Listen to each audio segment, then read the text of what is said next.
Is this the moment for Lee Fowler? It is. Take your place in Division 2, Huddersfield Town. Joy for Jacko. Despair for Keith Curl and Co.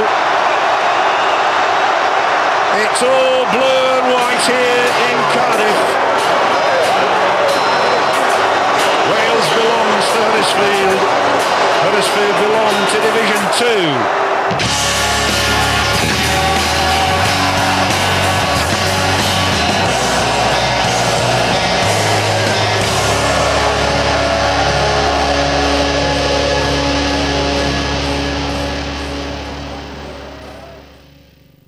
Please welcome Mr. Peter Jackson.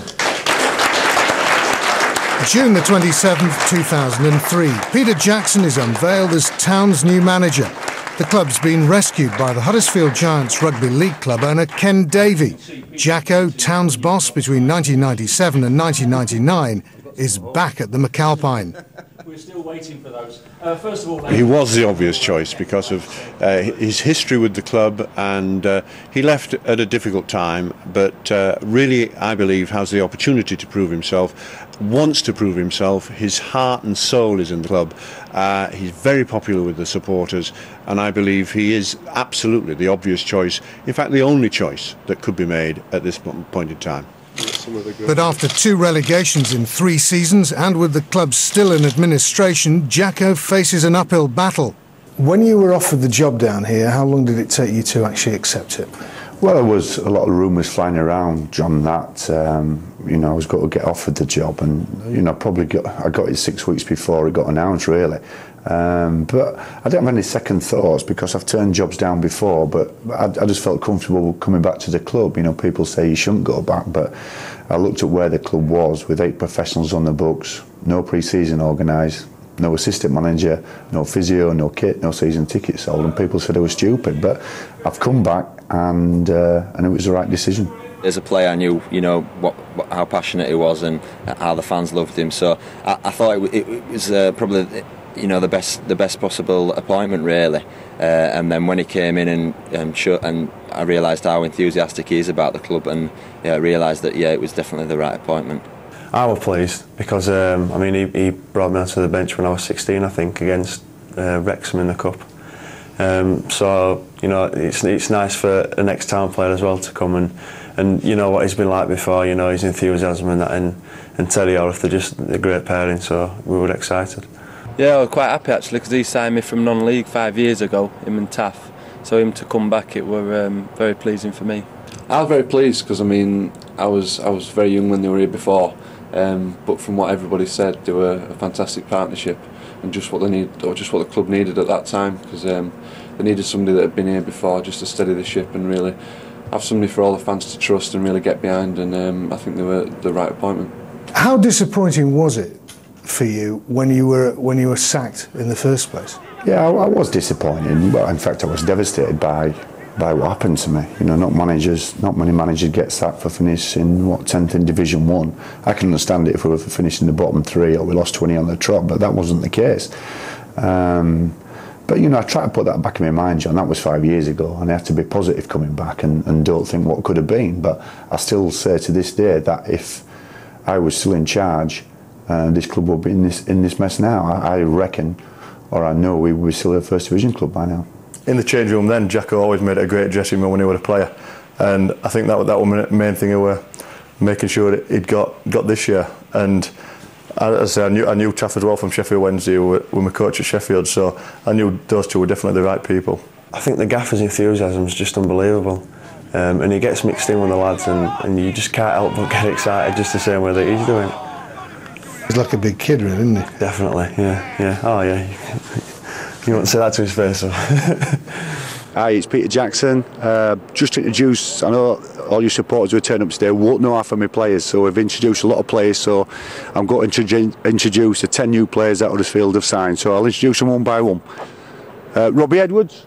Robbie, come forward. Round of applause for Rob. This is Robbie Edwards, a signing from Chesterfield, Rob, is that right? Yeah. Club captain, soccer legend, the best left back in this division. So this is Robbie Edwards. Robbie, a few words for the fans? Yeah, just get behind the lads this season, and hopefully we'll have a good one. Cheers, Rob. Steve Yates. We think Steve Yates is 33, but he might be 44. We don't know. Experienced central defender, been at Bristol Rovers, QPR, and Sheffield United. So I'm delighted to welcome Steve on board. Rock of the defence this year. I'm sure he's got to be a soccer legend down at McAlpine. Steve, are you enjoying it? Yeah, very much so. It's great. Is that it? Fantastic. Go off you go. Husey, Ian Hughes, centre back from Blackpool, was club captain at Blackpool.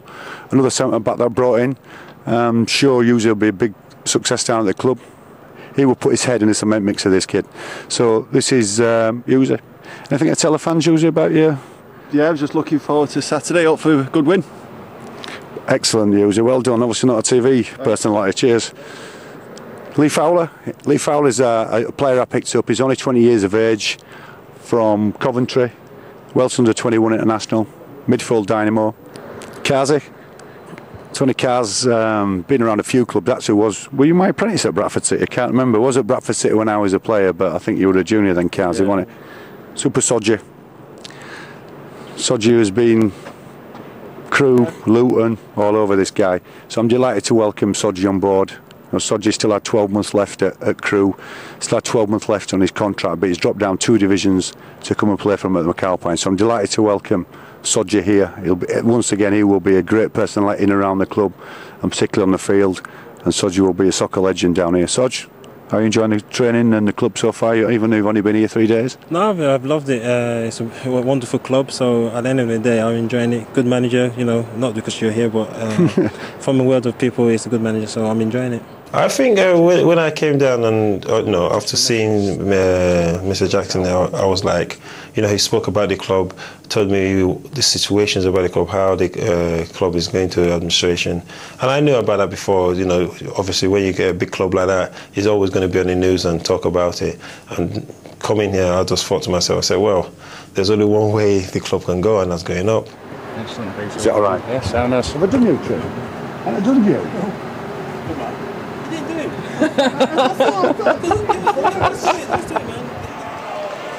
Town's newly assembled squad was unbeaten in pre-season. Scouts included Sunderland, just relegated from the Premiership. It's always interesting when you get new players, because to bring so many new players in, you don't know if they're going to gel or not. And luckily for us, he brought some great experienced players in and a few younger players, and everybody gelled. And like the training room straight away took off, and everybody just got on with everybody, and that's the most important thing.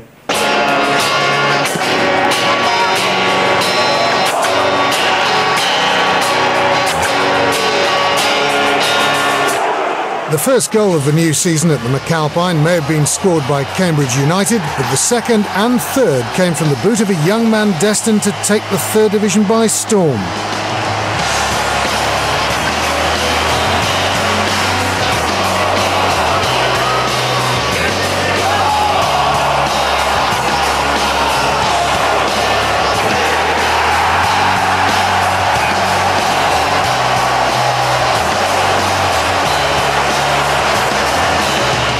Town were denied an opening day victory by a late Cambridge equaliser, but the fans had a new hero. I think it was sort of a coming of age type thing. I worked very hard in the gym to build up my body strength, because let's face it, it's a bit of a beanpole, and I still needs work on it now. But no, I think it's strange with football. Suddenly things just click and things happen, and as soon as you find a little bit of confidence, things seem to start going well for you, and you just build from that. And I started the season well, like you said, with the pre-season games, and I just felt like it was going to be a good season for me, and it turned out like it has. 3 days later, First Division Derby County visited the MAC in the first round of the Carling Cup. They took a first-half lead, but goals from Stead and John Thorrington took Town through to round 2.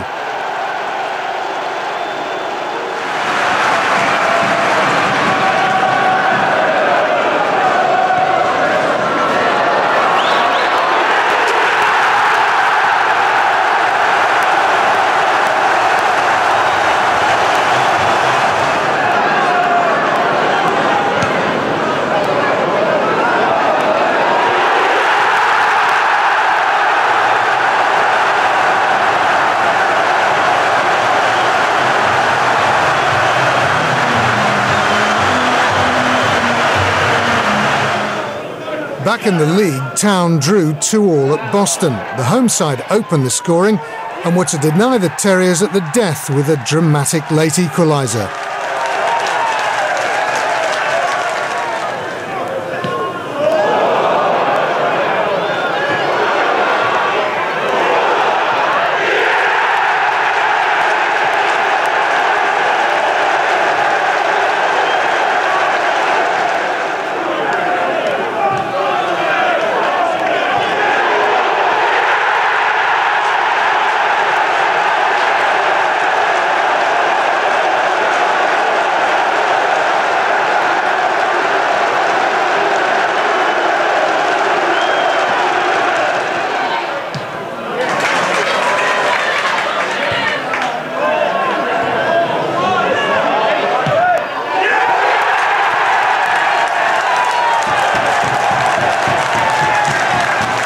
First few games we're unlucky really.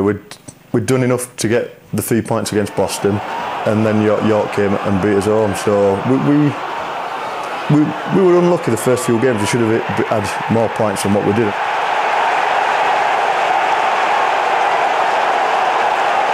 People were really unsure about the team, but they have to remember that the managers, they had no money. And all they had to do was to go out and pick players from on a free transfer or no contract and things like that. That's what they had to do. And to blend everybody, that nobody knew each other who they were. It was just like the first day they met each other was just on the day of the first season. So for them to blend them up, it was going to take time. No matter who the club is, even when you talk about the big clubs, look at Chelsea, they bought players, but they're not blended with all the money. So that's how it is. So Town travel to Doncaster, still looking for their first league win. Well, Lee Fowler with a quickly taken free kick, and Andy Warrington has to grab it just before it dipped beneath the crossbar. Cass is very good with that left foot of his and slipped it across here for John Thorrington into the area, and he's come back for Booth. Andy Booth will score. An element of fortune there, a ricochet inside the Doncaster Rovers 6-yard area. Andy Booth pounced. This is Patterson, Jamie Patterson, who's got a sweet left foot, though not necessarily there, but he's gone in off the head of Leo Fortune West. And it was a miscue that opened the door for him.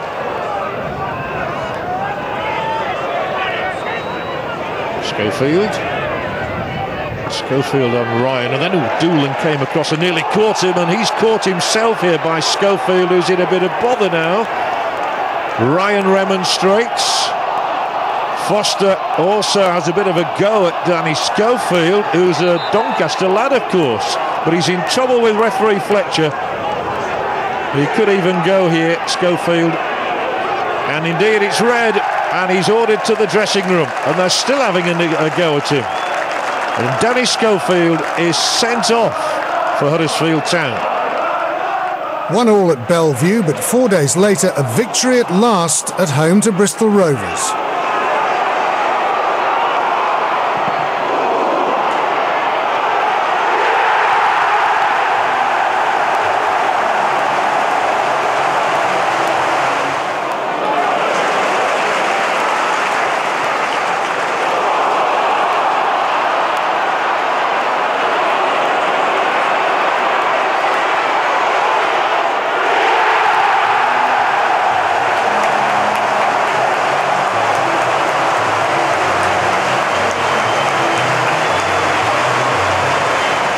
It seemed like at the start of the season everything I hit went in. I'd scuff things, and they'd bobble in the bottom corners, and so it started off very well and carried on.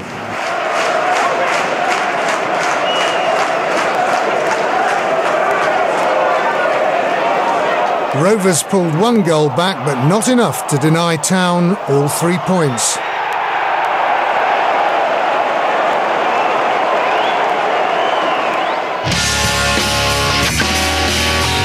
Town ended August in 16th place in the table, hardly playoff form, never mind automatic promotion, but it was early days.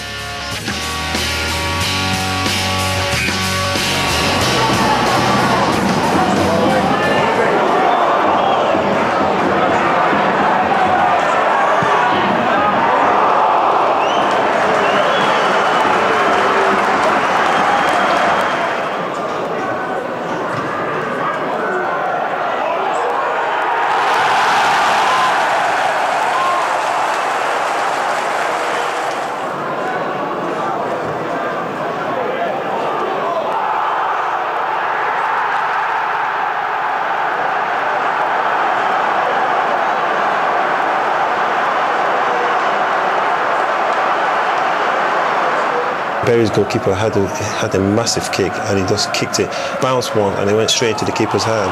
And obviously, on my momentum turning, me and the striker would turn and we collided, and he went down, and all of a sudden I came up, the referee just gave me a red card. And everyone was like, what's going on here? And it was like, I was obstructed in. Well, there was no way I was going to obstruct it, because the first bounce was right in the keeper's hands.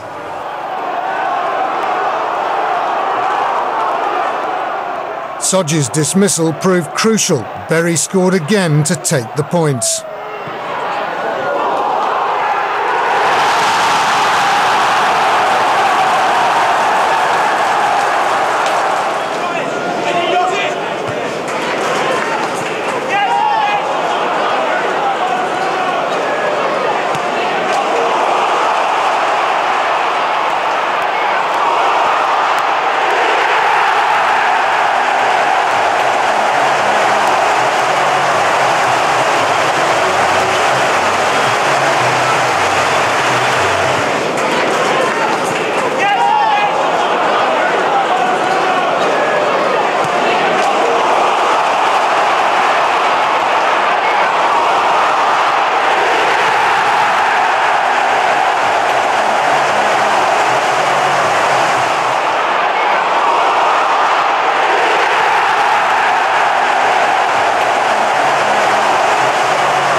At Rochdale, Town were hit by a goal straight from the kick-off.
Wilson to Trundle, chance to turn this time. Great goal!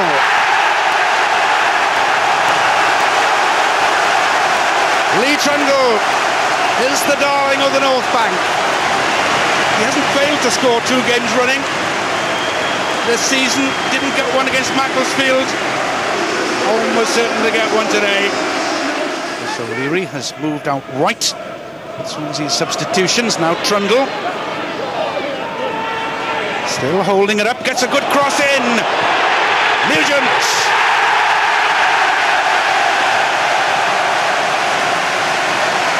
Skipper Nugent then takes the bow with the goal that surely now will clinch this victory for Swansea. That defeat, in which Ian Hughes and Paul Scott were both sent off, left Town 17th in the 3rd Division, but a trip to Sunderland in the second round of the Carling Cup would ignite a charge up the table.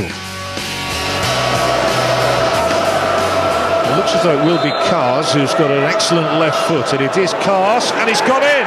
Straight in, the goalkeeper never moved, and what a fillip for Huddersfield Town at the Stadium of Light.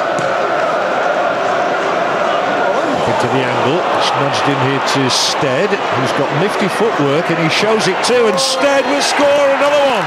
Huddersfield lead by 2 goals to 0, and that was clinical. Taff and Jacko were sat on the touchline, you know, going hit it, and I dillied and dallied for so long, and then finally through the dummy the defender did a full circle, I think, and then as he was turning round, hit the ball, and luckily it just flew in the top corner, and the keeper didn't even move. So yeah, I was delighted with that one. He might well make the applause. Sunderland's corner kick. Here comes Kyle, and Kevin Kyle, who once played for Huddersfield Town. Andy Booth lost him. Kyle rose above him, and the ball's in the Huddersfield net.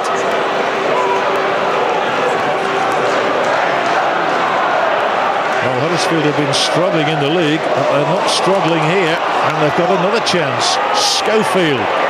Little run around from him on the edge of the area. Then it's Worthington. Worthington driving in. Huddersfield could get a third one here. Oh, it's kept out on the line by Clark and put in by Holdsworth. Now then, does the goal stand? Does Clark get sent off? The referee with plenty of decisions to make, and I think he's going to be sensible. It's a yellow card for Ben Clark, and the goal from Holdsworth, his first ever, will stand here.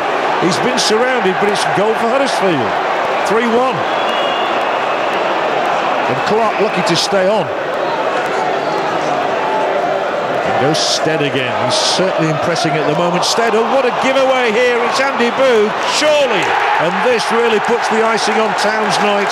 4 goals they've scored at the Stadium of Light. And Andy Booth takes the applause of those travelling fans.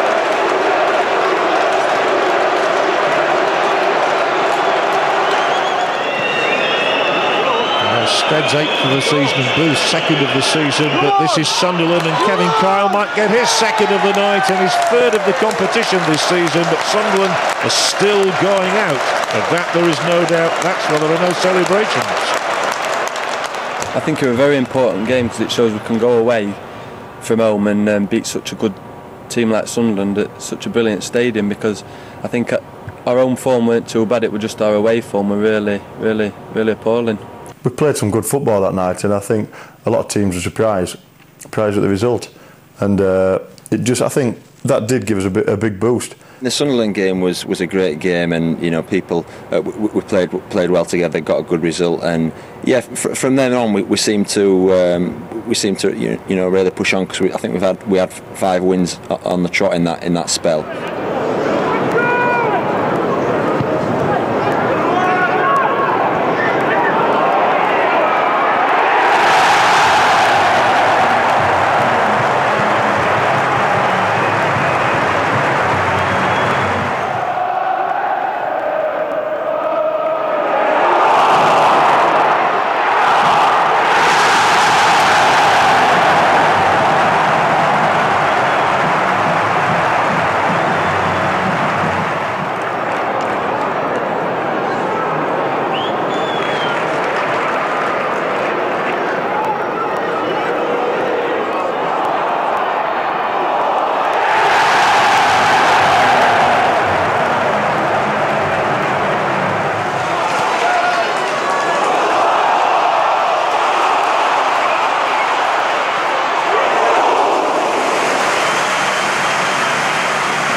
The final game in that 5-match winning sequence was at the Mac against Torquay, who for much of the afternoon looked like frustrating Town.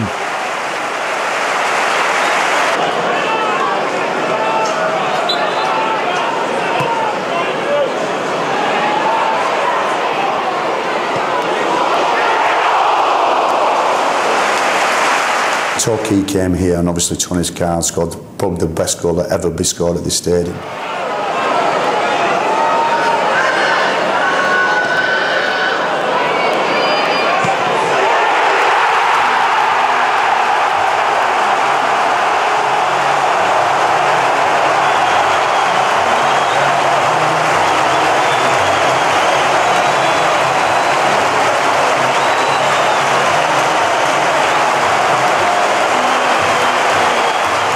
But that was the end of Town's winning streak, as they were beaten at both Lincoln and Yeovil.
Town got back to winning ways against struggling Carlisle, though not before Andy Booth was denied by an amazing triple save from Matt Glennon.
And the home fans had to endure a nail-biting finish as Carlisle came so close to grabbing a point.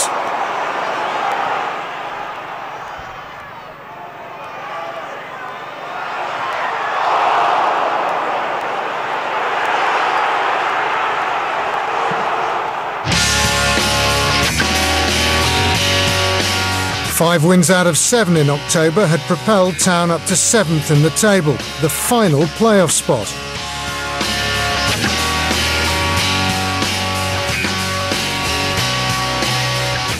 In the next fortnight, Town crashed out of 3 cup competitions, beaten 1-0 here at Reading in the Carling Cup, 2-0 at Carlisle in the LDV Vans Trophy, and 1-0 in the FA Cup and non-league Accrington Stanley, where keeper Ian Gray broke his hand. In and amongst all that, they also suffered their heaviest defeat of the season, 6-2 here at Scunthorpe, where Lee Fowler became the latest to see red.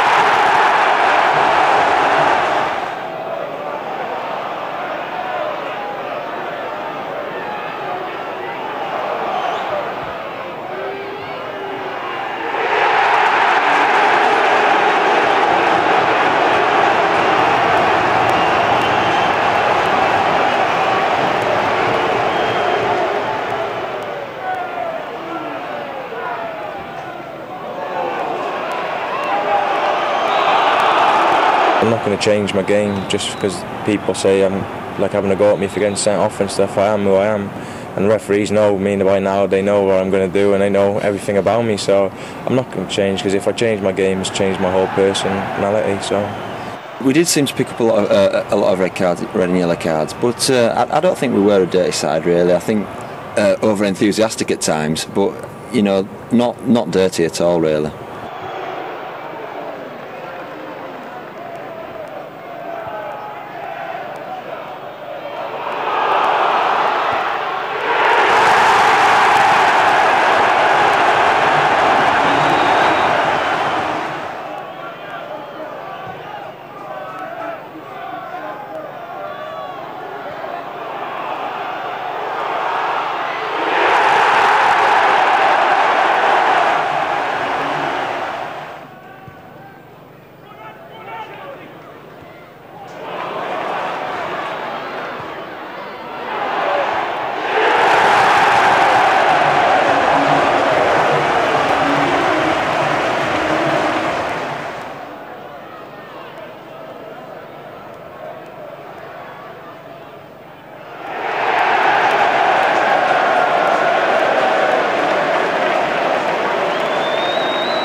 After that heavy defeat at Scunthorpe, the next game at the McAlpine was against the league leaders Hull City. A big improvement was needed. I knew Hull was a big challenge for us because they've invested heavily over 3 years with a good chairman in Adam Pearson. And it was a big test for us. You know, as I keep saying, we are a young side. And I felt after that, if we can beat a team like Hull, we can beat anybody, which I firmly believed most of the season. If we play like we can do, we can beat anybody. Terrific atmosphere at the McAlpine Stadium, and here goes John Stead immediately. There was a great roar when his name was announced on the tannoy to the crowd here. Stead has been the subject of a £500,000 bid from Sunderland, not sufficient. Brown, he's got the header away to Booth, and then he carries on galloping down that right touchline, but plays the ball out dead.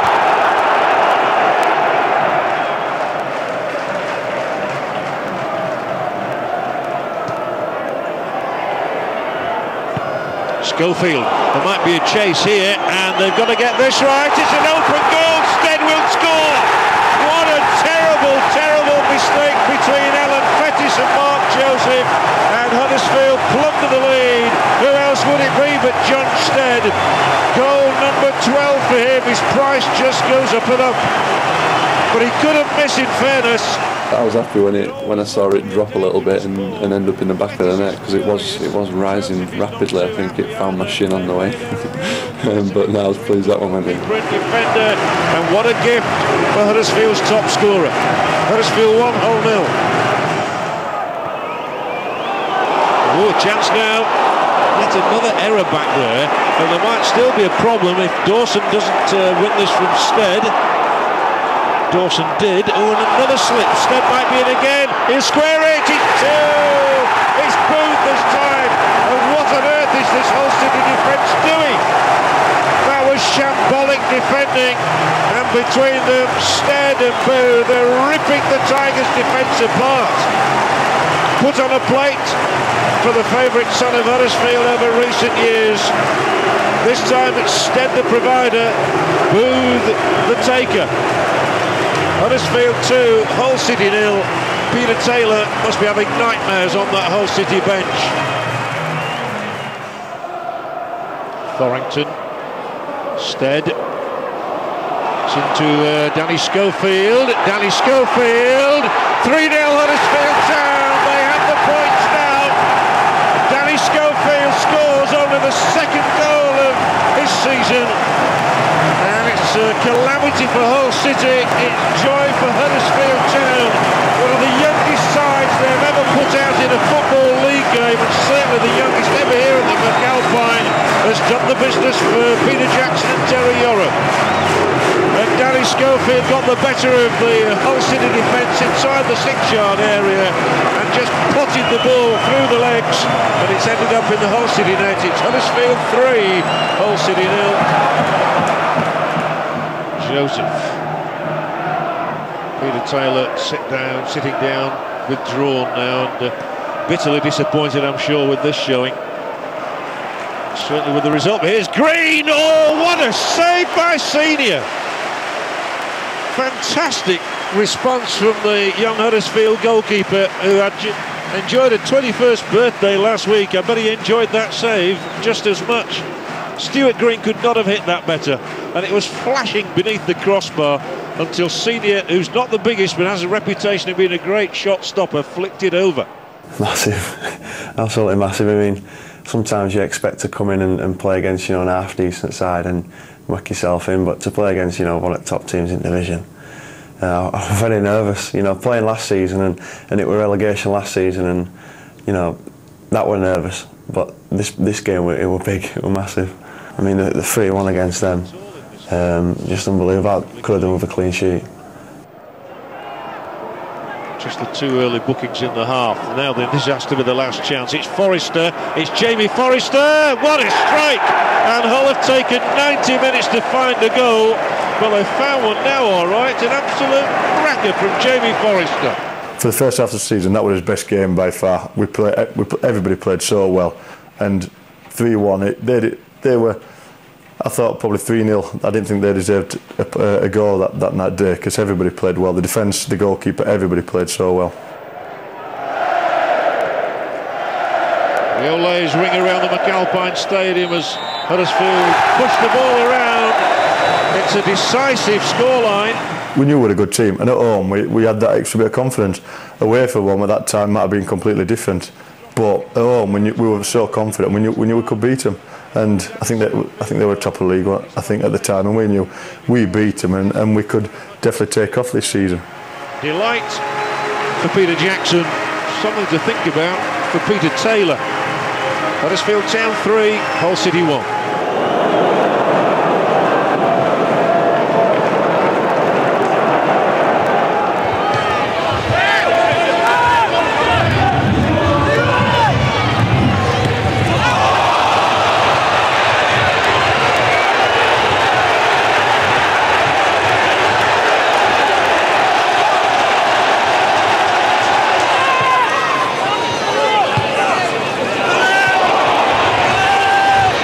Another dummy sent the keeper down, and actually as I hit that, it was about two inches in off the post, so it was close with an empty net. That'd have been embarrassing if I'd have missed that.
for the first time, Town were ultimately denied all 3 points by a late equaliser. And there was more frustration in the next home game against Cheltenham, as they were denied by a combination of the woodwork and some inspired goalkeeping.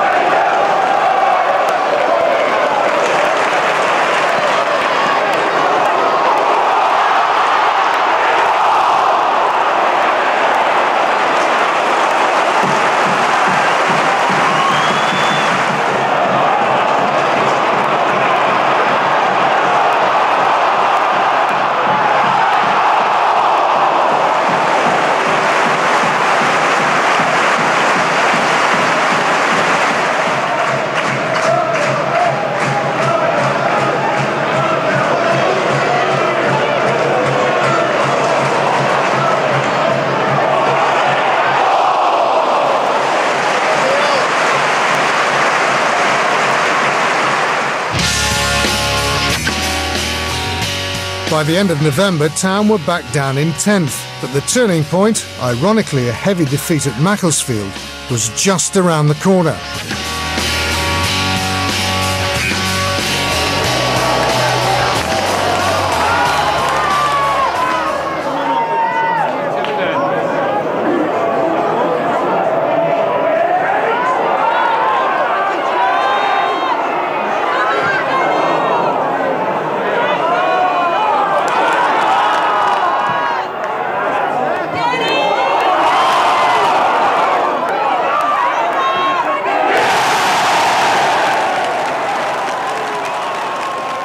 The game at Macclesfield, I think it was just confidence really. The lads, when the first goal went in, you could see the lads' heads drop and the confidence just drained out of everybody.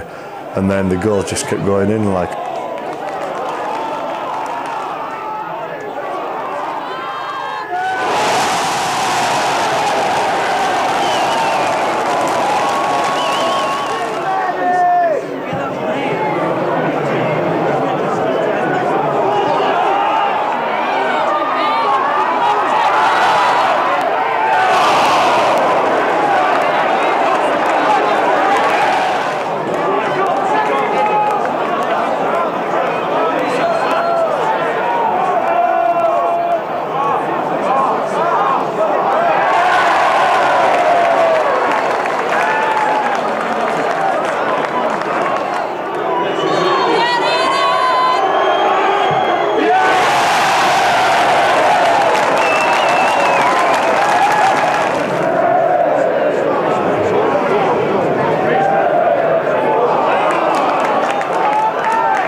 I came in the dressing room, obviously I questioned myself then.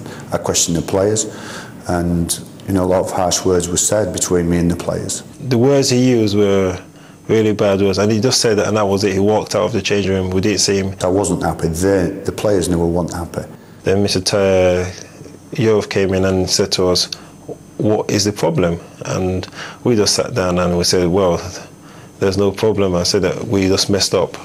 And it was like, is there anything that the management have done in a different way? And we said no, because at the end of the day, it's the same preparation that we used to do from the beginning of the season to now. But we're telling you now that we messed up, it was a bad performance, and we're going to kick-start from here. We had a big meeting out after the game, and a lot was said.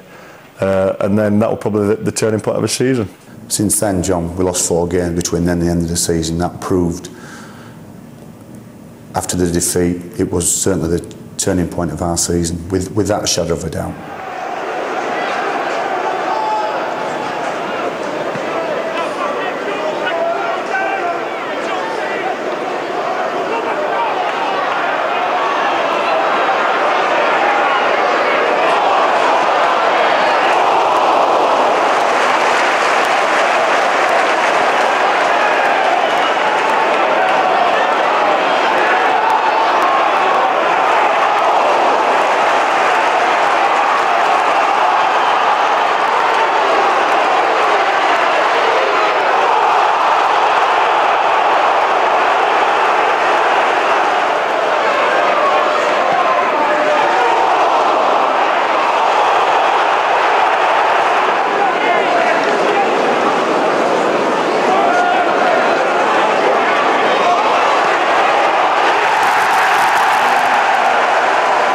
As well as Stead's deflected goal, the match against Oxford was also notable for the running battle between Effie Sodji and the visitors' big centre-forward, Julian Alsop. Everybody was talking about how big and how strong he is and everything, and the manager said to me that if I can mark him, then everything. Obviously, I was marking in and I was doing a good job and everything, but he got frustrated and he lashed out at me.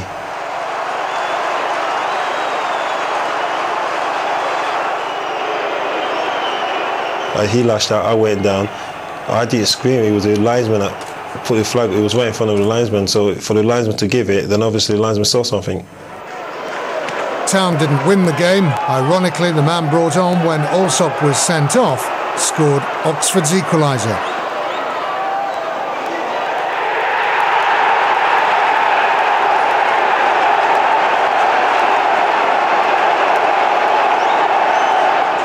But from then on, Town embarked on a run of 6 straight victories.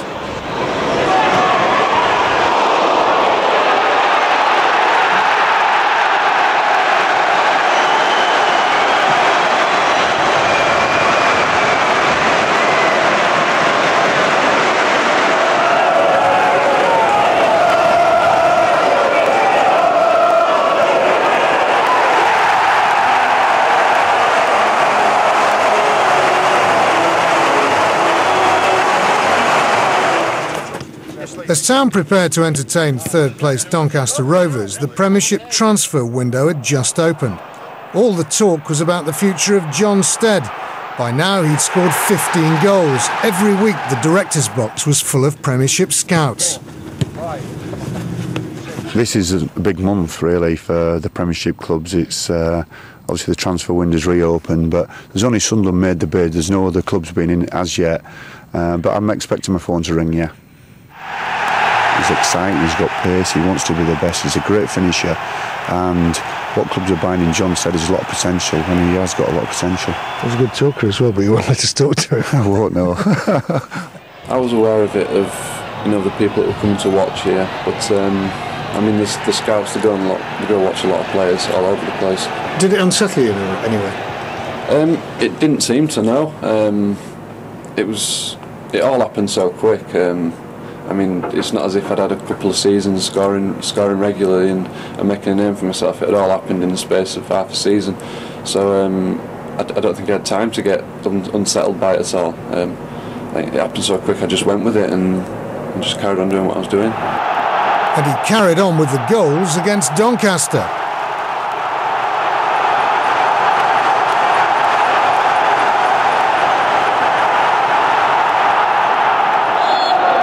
Happy New Year, everybody. If the New Year's as happy as the last one was, Doncaster Rovers are in for a rip-roaring time and could win a second successive promotion. Huddersfield Town, well, equally they're hoping that they might at least make the playoffs. And already Peter Jackson's in his technical area shouting out those instructions on a bitterly cold afternoon at the McAlpine. Chase is on here, Stead leading the way. Didn't break kindly for him, but he's got another nudge on it, and it's a Schofield chance here, and Warrington has to fist it over the top. Schofield skips inside Ryan, and he's onside here. Big chance this for Huddersfield Town, for Stead, but they've all come back and it's side netting. There's a big roar around the ground from those who thought it had hit the net under the crossbar. It had hit the side net instead from John Stead. It's a crowded 6-yard area. It's a goal! Huddersfield Town, John Stead. Brilliantly worked routine. Peter Jackson leads the applause on the touchline, and John Stead's 16th of the season gives Huddersfield the lead. Perfect corner kick from the captain Edwards. The flick on perfect too, and also perfect Stead's finish. And his price is going up and up.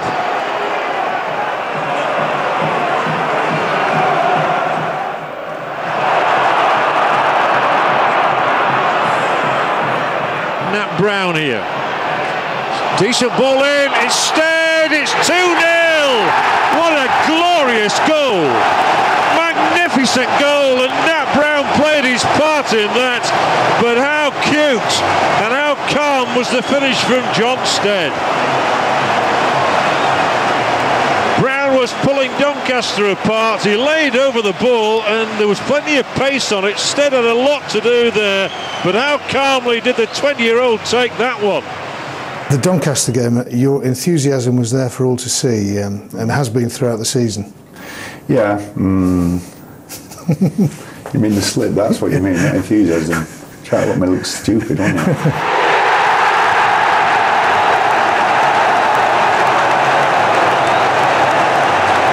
Fans have said that it's nice and refreshing, especially after the last 2 or 3 years, to see a manager who obviously shows his passion during the game. Is that something that you're conscious of, or is it just you? No, I'm not conscious of it. I don't do it for the fans or for the camera. I said it's a case of I really do get carried away. And with the excitement, the adrenaline, and I simply want to do well for myself. I want to do well for the football club. And you know, people comment on reactions to goals and certain incidents in games, but it's just a genuine passion for the football club. It's good when you see your manager jumping up and down at the side. He does it. It's contagious, really. It rubs off on everybody.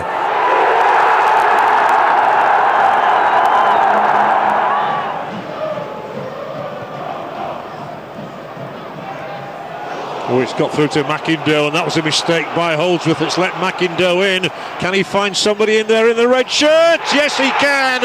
And Doncaster Rovers are back in it. They've got a goal. It was a mistake by young Andy Holdsworth there. He missed the ball. McIndoe was on his way. Perfect cross from McIndoe, and Blundell couldn't miss. The square ball is on for Ryan, who'll sling it up there, and then it's headed down into the danger area. Blundell touches it back. Fortune West swings and volleys over. It looked to me as though Fortune West had hooked the shot over all by himself without any help, but not so, says the referee. I think Leo Fortune West might just have used his elbow there. Involved with Nathan Clark. Corner Doncaster. And another brilliant save by Senior. Save of the day without doubt. The header from the centre-back against Doncaster down at McAlpine were a big save for me, because I think, can't remember what scored. I think if they'd have scored that, I think they had a chance of getting back into the game. I think any save really in the last 9 minutes, or last 10 minutes, are crucial saves really. Worthington didn't have much time, but Stead will swivel here. Can he get the shot away? It's Stead. He's done it so many times. It's 3-1. Huddersfield Town may have just clinched it. Worthington prods the ball through beneath Warrington, and Huddersfield Town have their third of the day. And the man who's just hugging him there, Stead, certainly played his part in that. Huddersfield Town 3, Doncaster Rovers 1. That may be good enough. The pulsating Yorkshire derby, and Huddersfield's promotion aspirations are being bolstered by their excellent home form. Unbeaten in 11 here at the McAlpine Stadium now. They have a sniff of the playoffs certainly, and Doncaster Rovers shouldn't be too perturbed about losing successive games by the same scoreline, 3-1. They did enough to suggest that they can still be up there too come the end of the season.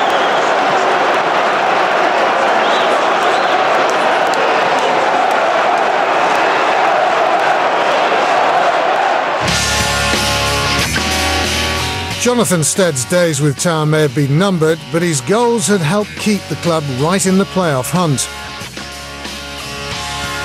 He was on the score sheet for the last time the following weekend in a 2-1 win at Cambridge.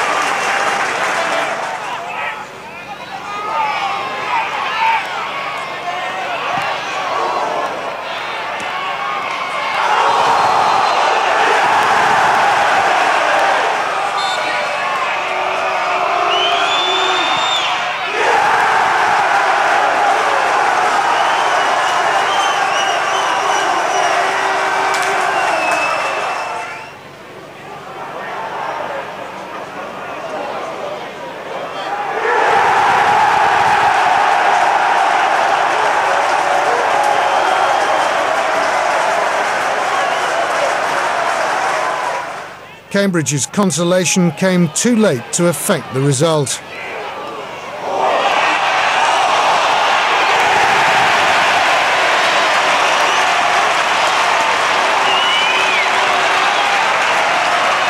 The next home match against Boston ended in a 2-0 win. It was notable for Effie Sodji's first goal in Town colours.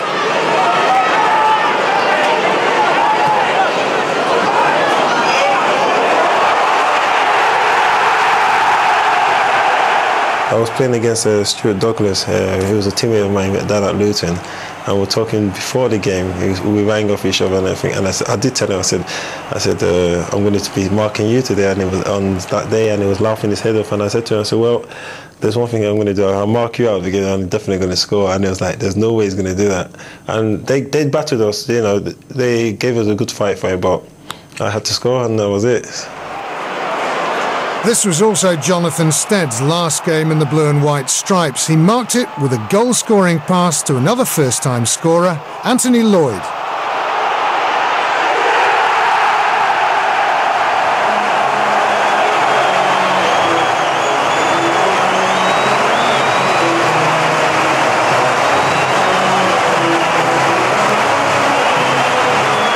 A niggling hamstring injury kept Stead out of the Sunday afternoon game at York, a match which, thanks to goalkeeping heroics at both ends of the pitch, looked like finishing in stalemate.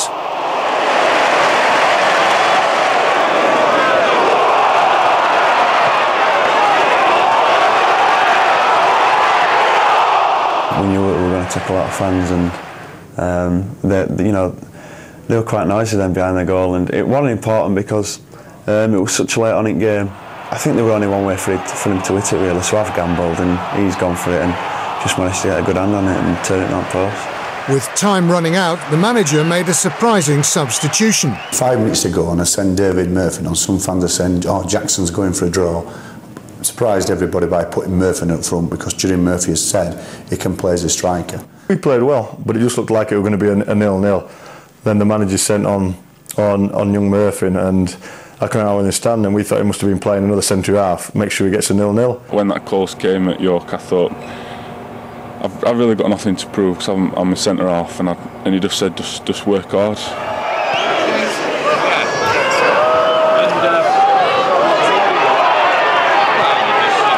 I can remember him going on that run down left, hitting the shot. He was a bit weak the first one, and the keeper spilled it, and Danny's put it in.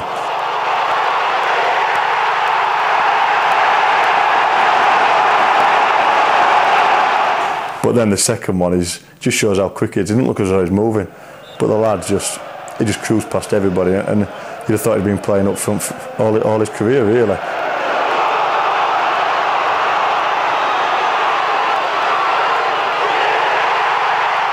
People were saying, fantastic substitution, Jacko. And that was certainly, I think we had 3,500 fans there that day. And I think if York had got a result that day or beat us, they could have been in a top 8, something like that. And that was a decline of York City. But that proved to us we're on a march. Yes, a sixth successive win had taken Town up to 5th in the table, but from now on they would have to cope without their talisman John Stead. As the transfer window closed, Town finally accepted a bid of £1.3 million from Premiership club Blackburn Rovers. I always said that, after a month here, that we probably had one of the best young talents outside the Premiership, and it proved to be right. Steady scored 18 goals for us, and I think playing up front with Andy Booth brought him on a lot. It does help with playing with some experienced pros as well, to bring him along a bit, but he's got it. You could tell he was going to go far because after training he was staying behind for at least half an hour, just smashing balls into the nets, and without a goalkeeper, and he was just doing everything. And he's a young lad. He's got everything that a striker needs. We had a situation, obviously, in October where we turned down 800,000 from Sunderland, and full marks to Ken Davey for turning that down. Not many third division clubs will turn that sort of money down. Because I said, come January, a Premiership club will come in, and that proved to be right. Obviously, Blackburn came in, but every Premiership club watched Jonathan Stead, and I think a few now are wishing that they'd have come in and made a bin as well. For himself, he had to go. He couldn't. It wasn't fair keeping Steady in the third division. he were better than that. And for Blackburn to come in a Premier League team, he had to go. It made my decision a lot easier, knowing that the people that they've got here down at Huddersfield and the coaching staff and everybody at the club wants to be here and they want to do well for Huddersfield Town, and it wasn't a hard decision for me, because if I'd have thought that I'd have left and things had just gone haywire and everybody had gone downhill, then it would have been a lot more difficult and I might not have gone.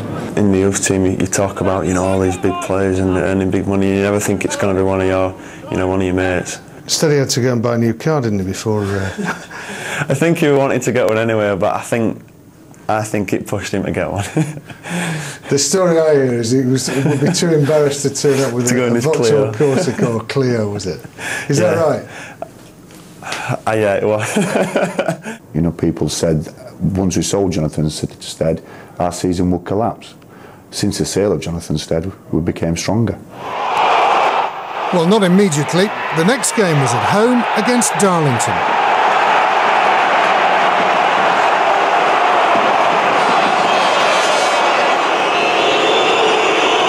As Darlington took the lead with a penalty, the inevitable appeared on the scoreboard.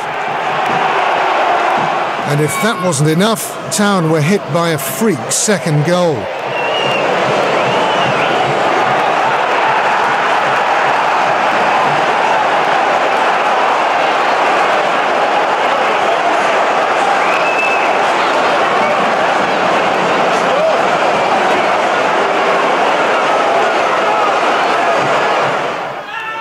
Tony Carr's then with the free kick.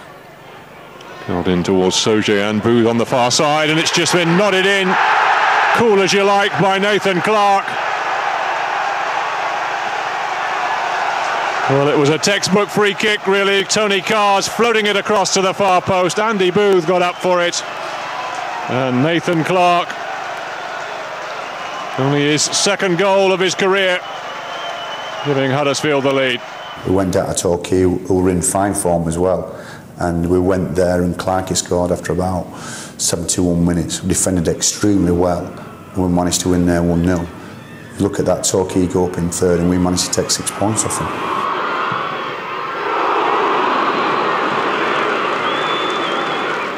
By now, Peter Jackson had recruited striker Pavel Abbott from Preston, initially on loan.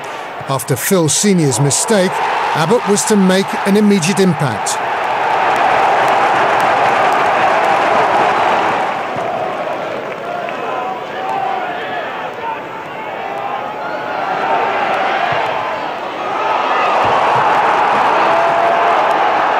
Luckily, again, pass pulled us out for it, so it's not too bad when you've made a mistake and you get a result.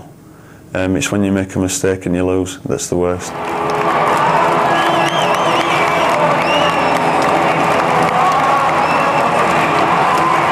The Lincoln game was a tough game. We knew we were going to battle. I think the manager for Lincoln, he's been a great player, so a good manager. He's taken Lincoln so far, but apparently he made some comment about Huddersfield and the manager, and it was so funny when he made the comment. Players were talking about it, and Mr. Jackson came up with he photocopied the statement he made from the papers, and he put it on everybody's kit to say that they must read it. And even before he did that, all the players were not really happy for what he said about us, and we just said, well, there's only one way to stop it, and that's go out and beat them. And obviously first half they scored.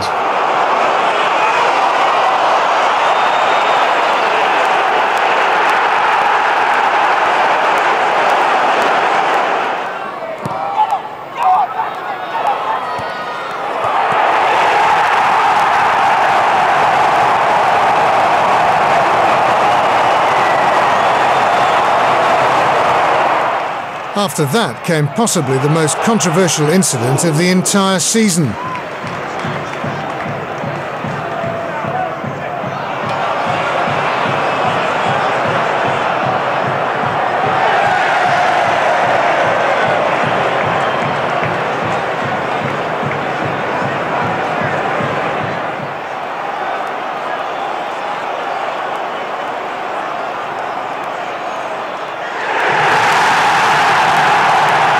Obviously, the controversial goal by Pavel Abbott But I still think the referee made the right decision. You know, the defender flicked it on, and Pavel went through, and full marks to Pavel Abbott when he went round him and scored. That not many strikers would have done that. It was one of the most bizarre goals probably ever seen down here, because virtually everybody stopped. Even Pavel Abbott stopped for a time, didn't he? Yeah, he did, yeah. And when he went round the keeper, my first thoughts when he went over the linesman and the referee, I seriously did think that Pavel Abbott was going to be booked. And then obviously the referee overruled the linesman, which led to 3 vital points for us.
The striker thought I was going to give it back to the keeper, then I spinned him around, turned, first touch, then I smacked it right to Pavel at the left hand side by the dugout. He had one touch, passed it down, Danny Schofield took it and chipped over the keeper. First thing he said after that, John, I always remember that, because he sprayed the ball out, and he's never done that in his career, Todger. Sprayed the ball out, one touch by Pavel, one of the goals of the season. What does he do? He runs 40 yards. Gaff, did you see that ball? What a great ball, wasn't it? He ran 40 yards to tell me that. I said to the manager, that's not bad, is it, for a pass for 50 yards? I said, you never did that in your time. And he just said, you joke. And it was great. It was unbelievable. Great. Yeovil's late consolation couldn't spoil Soji's night, and the Nigerian international was to be centre stage again 4 days later as Town travelled to Oxford for his rematch with Julian Alsop. Coming off the coach, it was also unbelievable. The fans were saying all sorts of things and everything. I just got into the change room and said to the lads, I said, they shouldn't worry about me. I said, I take care of myself on the pitch so long we can do the job. And he scored. Yep, and well, on the pitch it was a big battle. It was a good game, good side, everything. But there's only, as I always say, there's only one way you can just keep people's mouths shut.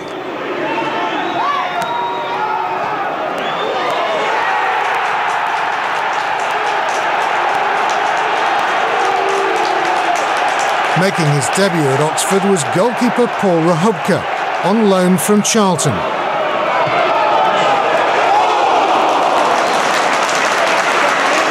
If you're making mistakes, you know, there's only a matter of time since till you know they bring someone else in. But I felt the games after that, I'd done well, and my confidence started to get picked up again. And when it got to the Oval game, I was really enjoying it again. So I was a bit disappointed really when they brought the other keeper in. But you know, you've got to accept it and just keep working as hard as you can.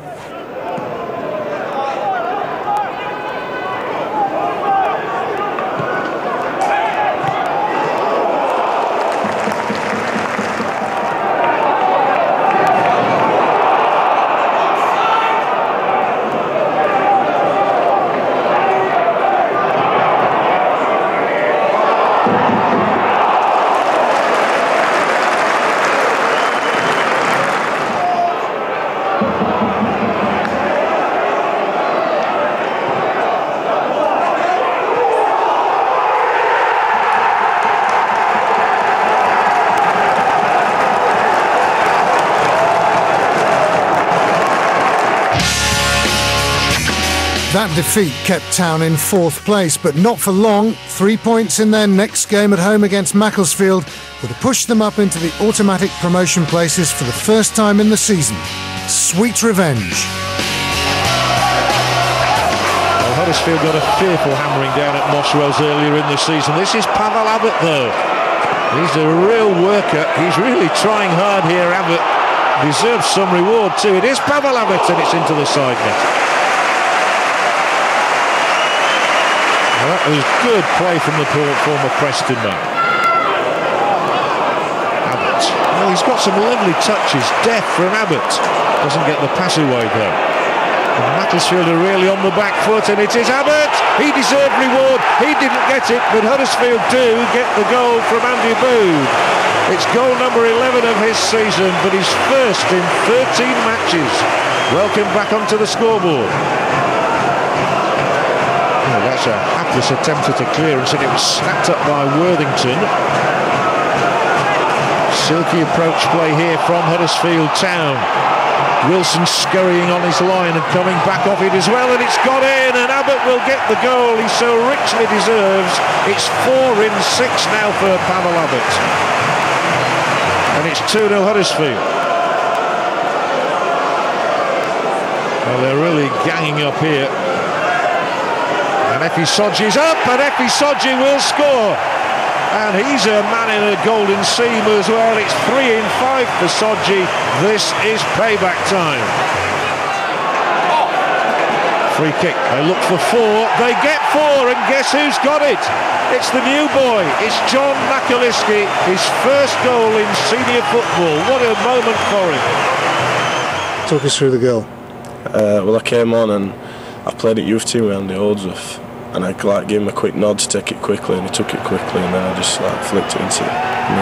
You took it too quickly for our cameraman, actually. We hardly saw it. Video at home and I hadn't seen it.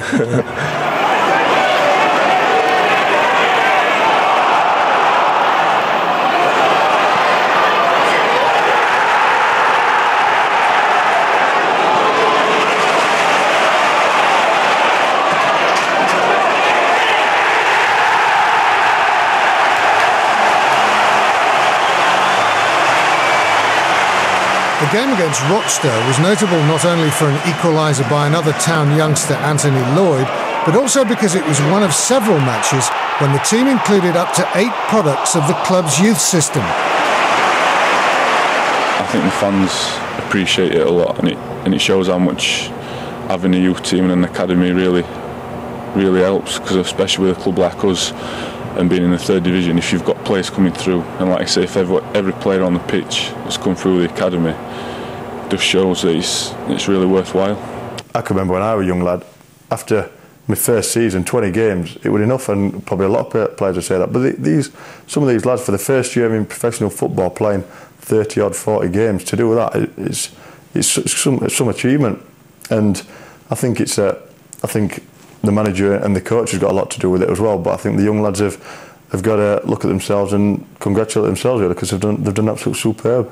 Well, I think it was the same as Manchester United when they had youngsters, and I don't know whether people here thought, we're not going to win out with all these youngsters, but when you've been brought up together and you get on so well, it was just unbelievable this season for it all to just click and for us to do so well. Because we have grown up together in the youth ranks, and the great mix of experienced players, Robbie Edwards, Andy Booth, Sodji, Steve Yates, you can go on. There's a great blend, and there's a great team spirit here, and I think we'll do well. How much in a way have they surprised you? Extremely. You only look at someone like Holdsworth and Lloyd. When I picked Andy to play in the first team, I think before that he'd only played 2 reserve games. Incredible rise, really, from where he was to what he was doing and playing in the first team. Lloydie was the same. Worthington only played a handful of games. Clarkey was coming back from injury. Murphy came from absolute nowhere. Makaleski came from absolute nowhere. And a lot of them surprised how well they did. I suppose the big question is it going to be difficult to hang on to them in the future? Well, certainly, we couldn't hang on to Jonathan Stead, but I've got a wonderful, talented group of players. I don't want to lose them. I certainly want to be a part of Huddersfield Town for the next couple of years. They're all on long-term contracts, and hopefully they'll remain that way as well.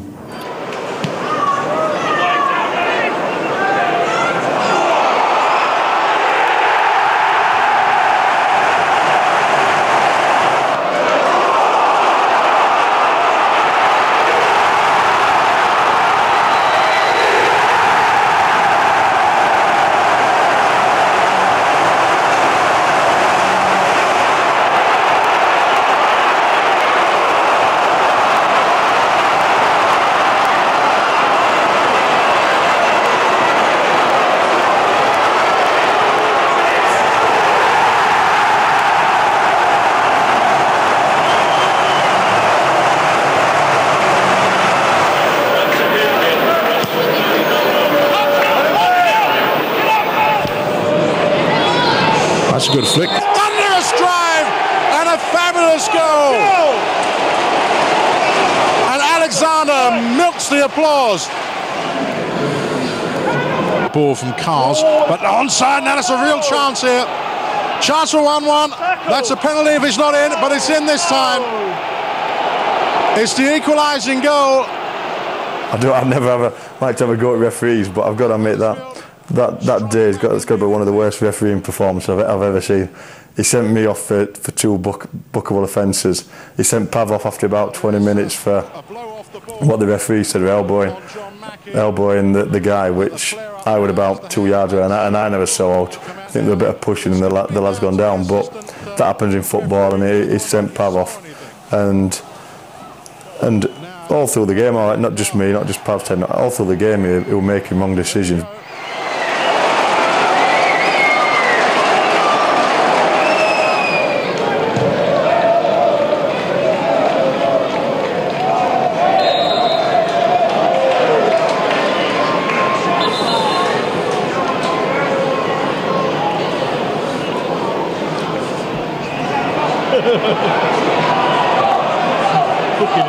Well, it's another booking. Afterwards, Peter tried to speak to him, and it changed his mind completely. At first, he said it was because I'd thrown my arms at him that he'd booked me. But when he was speaking to the manager afterwards, he said they would be for consistent fouling, which I might have given away 2-3 little fouls just before that. So it was very inconsistent, the referee, but sometimes you get it wrong. But just shows the grit of all the players. To be down to 9 men and still hold on to a draw, which that was a very important draw, that.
Despite that disappointing defeat at Kidderminster, Town remained 3rd in the table, 2 points clear of nearest rivals Torquay and with a game in hand.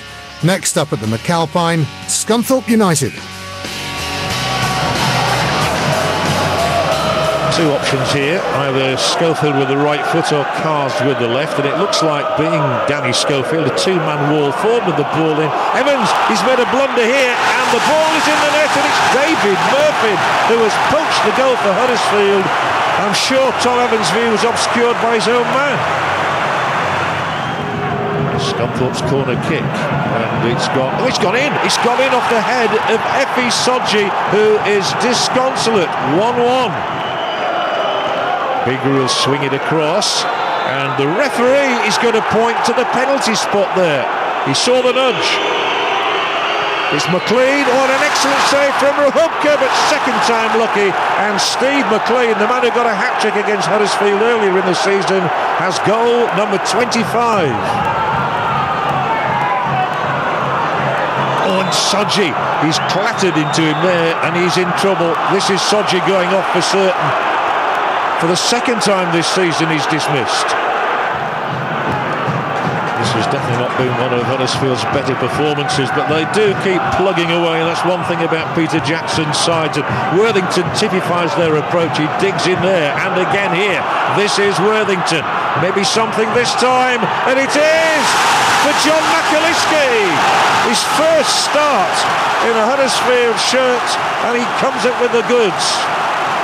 Excellent goal. They come forward again. Scunthorpe a little aggrieved to be pegged back to 2-2. In their situation, they need the points just as desperately as Huddersfield, and Holdsworth's done well there. Now then, what can Schofield produce, and what can McAliskey produce? His second goal in 4 minutes. That's what they've forgotten. John Stead now. They know all about John McAliskey, and dramatically, Huddersfield have snatched victory here from the jaws of defeat. But the referee is coming to have words with Danny Schofield, who has taken his celebration a bit too far. And just like Sodji, he's going to be sent off. Town will finish with 9 men. Quite unbelievable. We had Sodji sent off, we were 2-1 down, playing poorly. And then, obviously, McAliskey making his home debut. He managed to score, I think, in the 88th minute, something like that.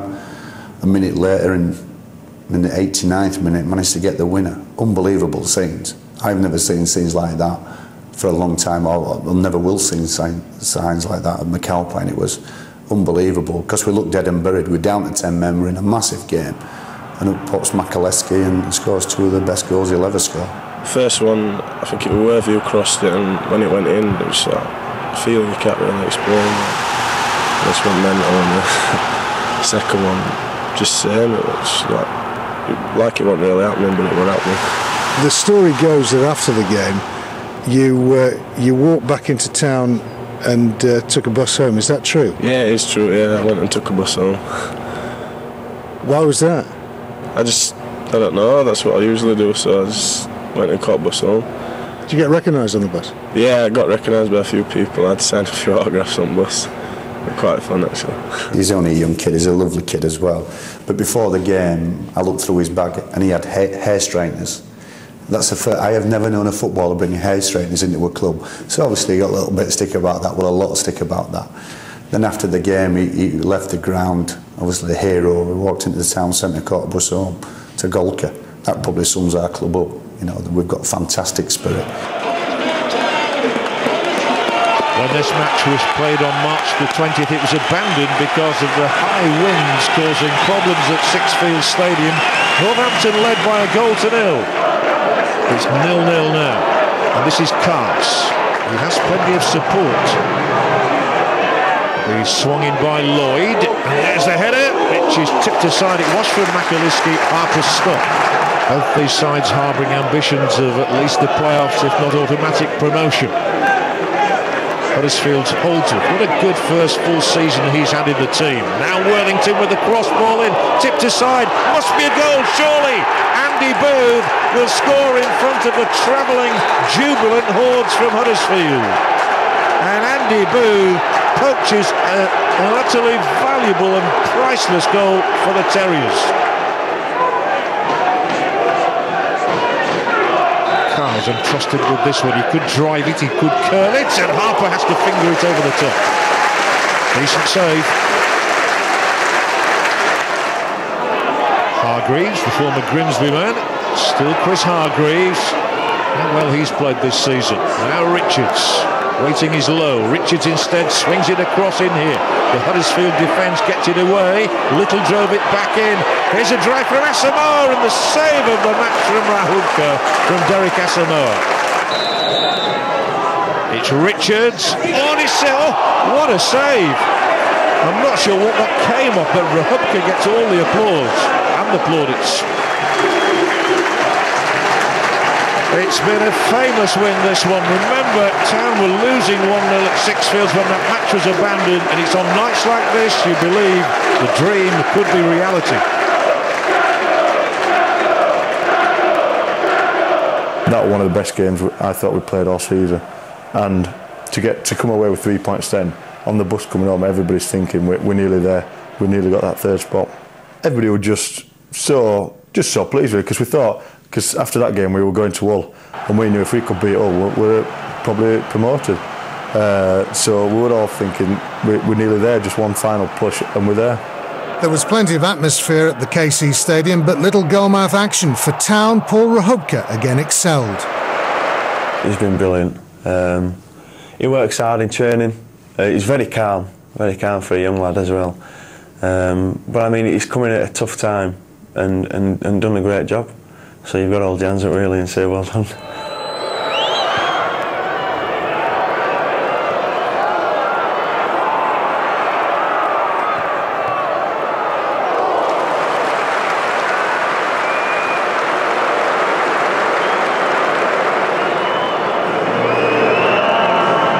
The manager wanted us to get together after the Hull game, because we knew just one last push, one more victory, and we were up. Because we'd as I say, we'd beaten Northampton away, and then drawn with Hull. We knew we'd had a hard week, and we'd come out of it superbly. I don't think it was 2 points dropped. I think it was a point gain. But the big disappointment was probably the Mansfield game here, when we got beat 3-1. It was over 17,000 Town fans in a crowd of 18,500. Proved to me, this is a big club. So that was a disappointing game for us when we got beat 3-1.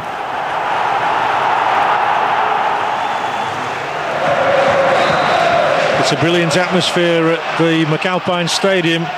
The allocation of home seats is entirely sold out. I reckon for the first time here since Liverpool came in a cup tie. And Peter Jackson is hoping that this will be the last time he has to write any programme notes this season. For that to happen, Huddersfield need a better result today than Torquay United, their principal challengers for a place in the promoted three. Holdsworth takes most of the set pieces for Huddersfield and gets onto the end of Carsey's return ball. The cross from Holdsworth is good, and the ball is in the net, but the whistle has sounded and Andy Booth cannot celebrate. Huddersfield Town denied. Nice move as well down the left hand side, featuring Holdsworth and Cars, a deep cross in, and Andy Booth was given offside. Abbott, slightly ungainly Pavel Abbott, but this time he's kept it in and he's swung the ball across. Booth will be up for this one. Where will it drop? To Booth, and tickled into the net, and Huddersfield Town score with John McAliskey on the end of Booth's little nudge. And McAliskey, the man who has taken over here from John Stead, has become an instant hero. 4 goals he's got, all of them here at the McAlpine Stadium in a matter of weeks, and the 19-year-old who signed a new 2-year deal this week makes it Huddersfield Town 1, Mansfield Town 0. But it was all about the power of Andy Booth in the air there for Huddersfield. The deep ball, Booth up for it, could have dropped anywhere. He managed to get a little toe poke on it, and it landed just perfectly for John McAliskey. Huddersfield 1, Mansfield 0. 4 yellow shirts in the 6-yard area. One of them is Day. Goal. Mansfield Town level. A straightforward header for Rhys Day, and Mansfield Town hit back perfectly. It's taken them no more than 5 minutes to cancel out McAliskey's effort. Keith Curley is jubilant. It's Huddersfield 1, Mansfield 1. And Corden handles a header down to Mendes. Oh, and a mistake here by Murphy could be costly. He's let them in.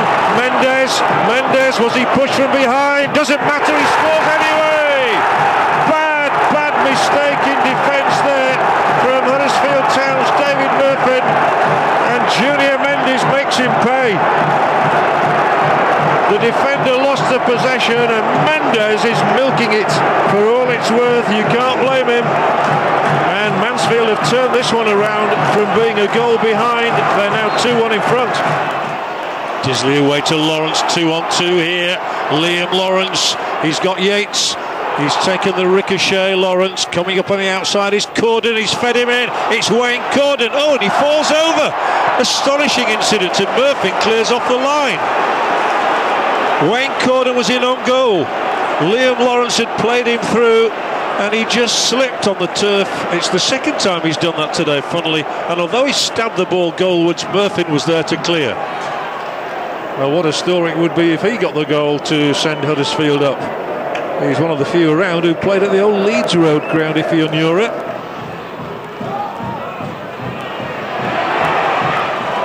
Touched on by Abbott for Holdsworth. Huddersfield have 4 across the centre.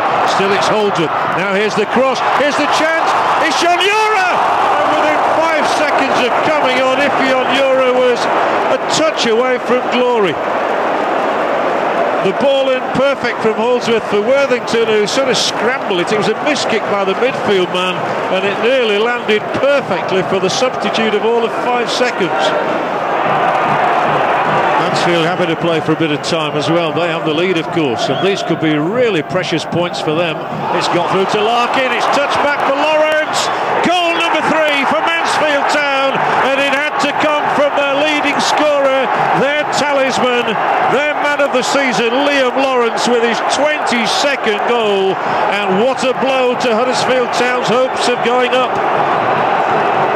Struck emphatically by Liam Lawrence, but that goal has been coming. It's his 4th goal in the last 3 games, and he took it delightfully. And final whistle blows. Huddersfield Town were supposed to win this one to get promotion, but they've been denied by a resolute and an effervescent Mansfield Town side who scored 3 and might have had double that amount after Huddersfield had taken an early lead. So massive disappointment for Town and their biggest crowd of the season, over 18,000. They'll have to go to Cheltenham and do it next week or go into the playoffs. But Mansfield have cemented their position after this 3-1 win at Huddersfield. I think maybe that might have been the first time we did get overawed. I think they were nobody was expecting such a crowd. There were over 18,000 there. They were kick-off were put back 20 minutes. I didn't think that helped the lads. But saying that, we came out brightly. We got that goal. We had one disallowed. We could have been 2-0 up after 15 minutes, and then we let them back in the game. But saying that, I don't think you can take any credit off Mansfield. They played well that day, and even if we'd have been at us on our game, they'd have made it very difficult for us. So I think, all right, we didn't play so well, but they played very well. So I think overall you've got to say, all hands up and say they were the better team on the day. But Town went into the final game of the season at Cheltenham knowing that automatic promotion was still very much in their own hands.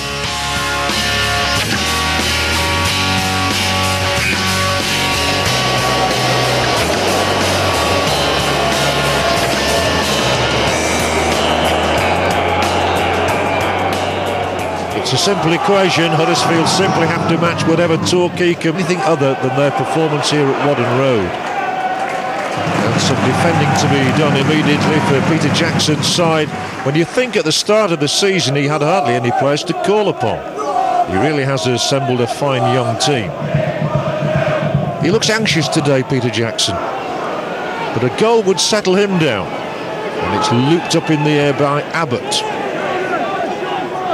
Holdsworth, how well he's played too this season. Now Pavel Abbott, the loan signing from Preston for Booth, and goal for Huddersfield Town. And it had to be Andy Booth. It's goal number 100 of his Huddersfield career. What a day on which to score it. The man who netted for Huddersfield at Wembley, the man who has taken Huddersfield to promotion before, gives them the lead here at Cheltenham. A deft touch too. Goalkeeper Higgs, well beaten. They do love Andy Booth.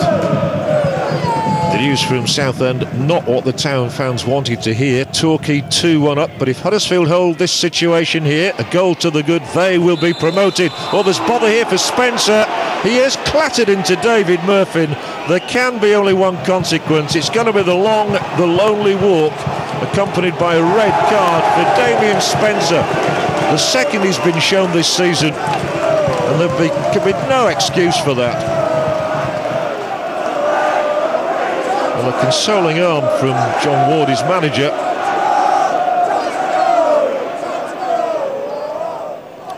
Pavel Abbott finds himself going the wrong way here.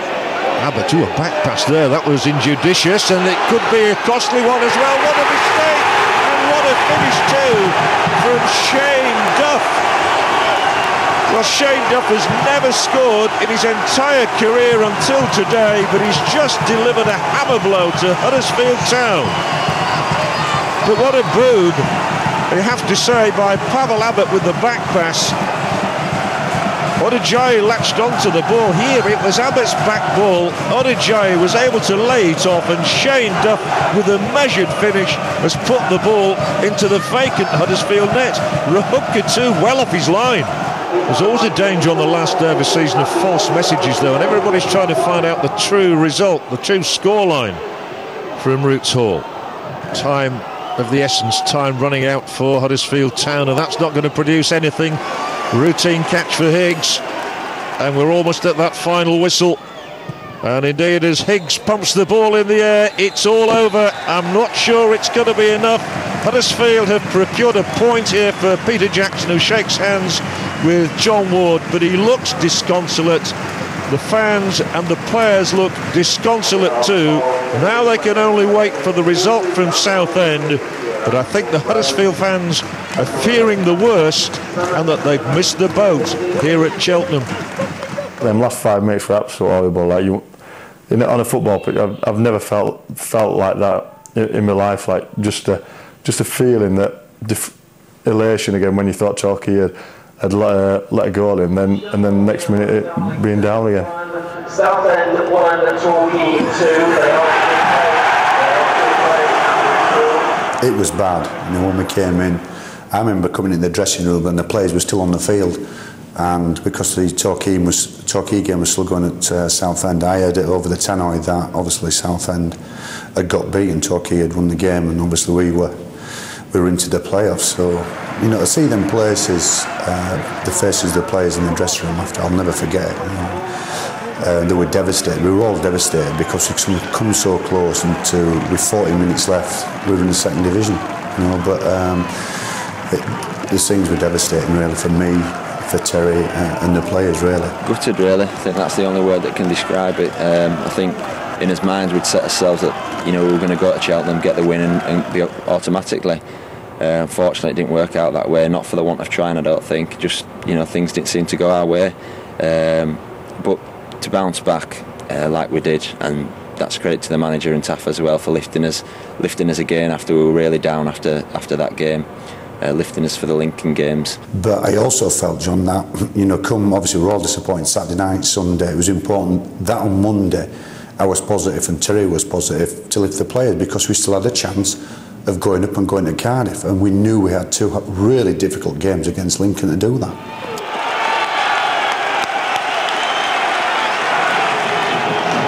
Come the two teams, the Imps and the Terriers. Lincoln City red and white stripes and black shorts. Huddersfield Town blue and white stripes and blue shorts. And the theme from the Dam Busters plays at Sinsel Bankers. Welcome to these two clubs on such a big day.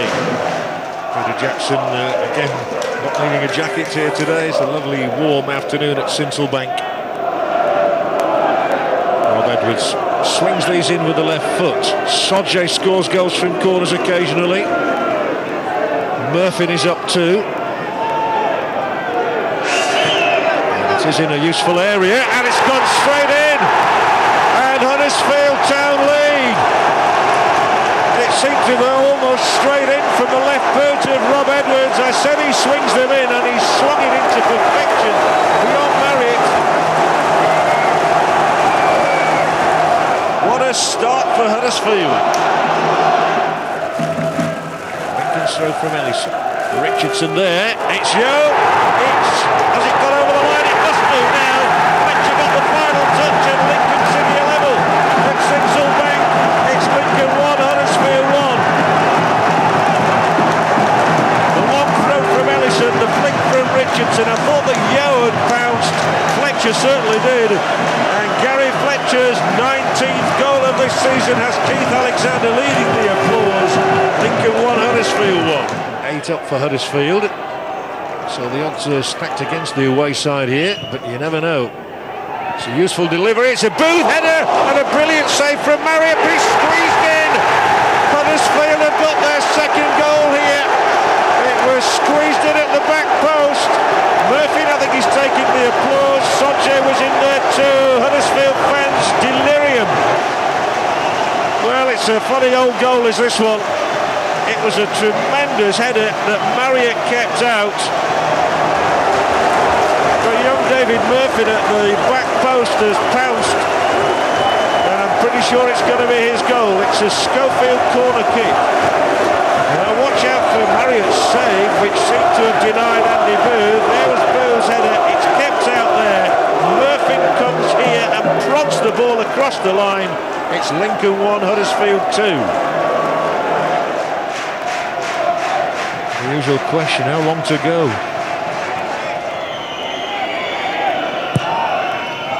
Marriott with the ball in there, right up around the penalty spot. Where will it fall? It will fall to the left boot of Edwards. Cheers from the Huddersfield supporters. The lines are cleared once again. Keith Alexander rushes to throw the ball to Bloomer. The referee looks at the watch. It's all over. It's advantage Huddersfield Town.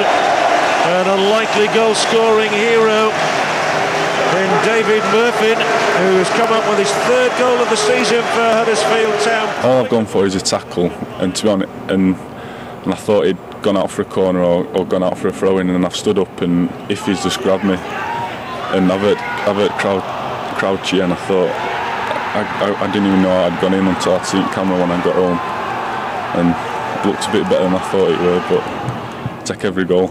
I felt it was important we came back with something. I probably would have settled the first draw, but it was an excellent result to go down there and win the tie, particularly after the disappointment of Cheltenham.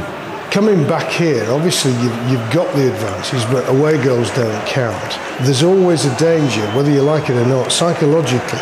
Players, because they're ahead, don't view the game, no matter what you say to them. Did you feel... I felt really comfortable before the game. You know, there's a big atmosphere here, and I felt really confident with the players. They were confident before the game, but we went out and were atrocious the first 45 minutes. Town start tonight as clear favourites following Saturday's win at Sinsel Bank. They're unchanged, with Peter Jackson promising that they're not going to sit back and defend their lead. But Keith Alexander has got his side well primed for an upset and hoping for a second successive trip to the Millennium Stadium. Bailey's throw, headed on by McComb. Yeo is there, Murphy away. McComb once more. Huddersfield desperately trying to clear their lines, but Bailey thumps it in. Richardson is there. Wahubka comes, he's missed it. It's thumped in, it's a goal, it's the equaliser as far as the tie is concerned. It's Richard Butcher for Lincoln City. His 7th goal of the season, and the 3,000 travelling in supporters go absolutely delirious. Well, Huddersfield had had their chances to clear it away. They were appealing for a free kick as well, and then when it came to Richard Butcher, a simple task to lob it into a virtually unguarded net.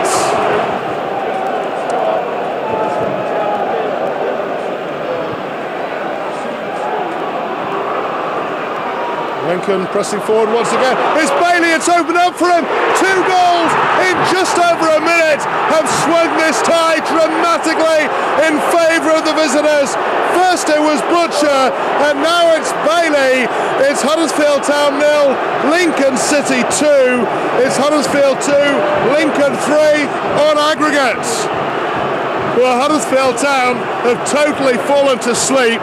And Bailey, who's been an awkward presence down the right-hand side for Lincoln, has put them in front in the tie for the first time.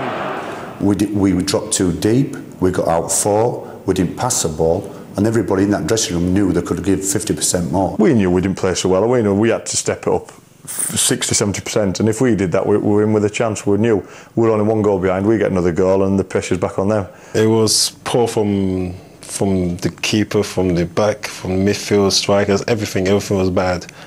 But as they always say, football's a game of two halves.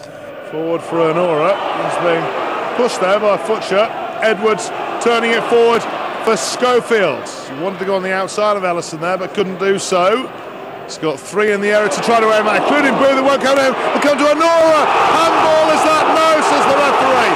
A massive scream from the Huddersfield players for a handball against Lincoln defender Ben Futcher. But the referee was pretty close to it, said no. Worthington, Holdsworth, Edwards, Worthington once again. Lincoln getting plenty of men back beyond the ball. Here's Booth, that's the trip, is it? The referee has looked long and hard. He's given the penalty to Huddersfield Town. It's their second appeal, and they've got that one.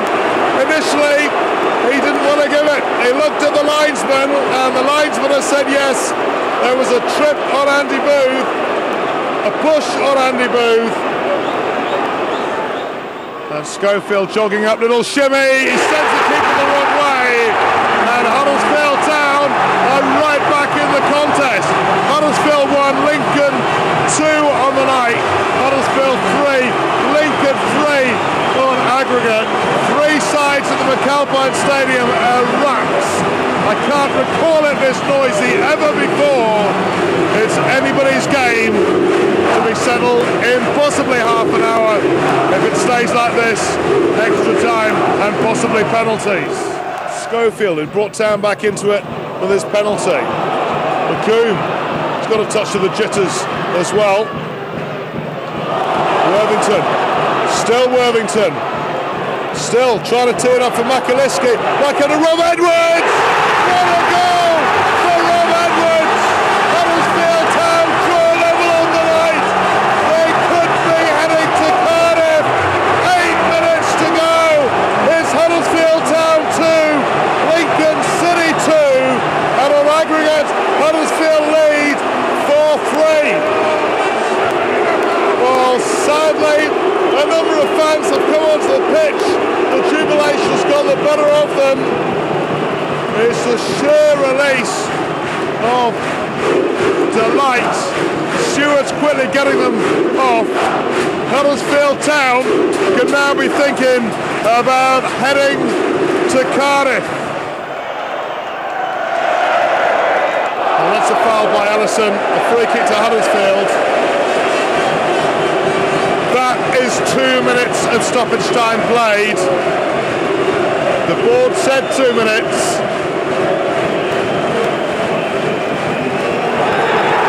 And there's no time for the free kick to be taken. Huddersfield Town are going to Cardiff. An astonishing turnaround. They were at Lincoln on Saturday to give themselves the advantage. But 2 Lincoln goals in just over a minute in the first half swung the tide the way of the Imps. The Peter Jackson side have turned this around. 2-2 on the night, 4-3 to Huddersfield Town on aggregate. As far as quality and important goals go, how does that rank in your career? It's got to be the one, really. You know, send a team to Cardiff. So I'm very pleased. Second half performance, especially from the lads. Undescribable. I mean, I described it as one of the best moments in football when Robbie scored that, because no one at half time gave us a chance really. Everybody was moaning, saying, oh, we're out, they've bottled it again. So it was great relief when Robbie scored that, and you only saw the scenes afterwards on the field in the dressing room, how much that result against Lincoln meant to everybody. The scenes at the end were superb. Like, you're just thinking a year ago we're relegated, they might not be in a club, and then 10, 11 months later the scenes like that at the McAlpine, it was fantastic. And for the fans, for the players, for the backroom staff, for the manager, for Ken Davey, like it'd been a year all worthwhile.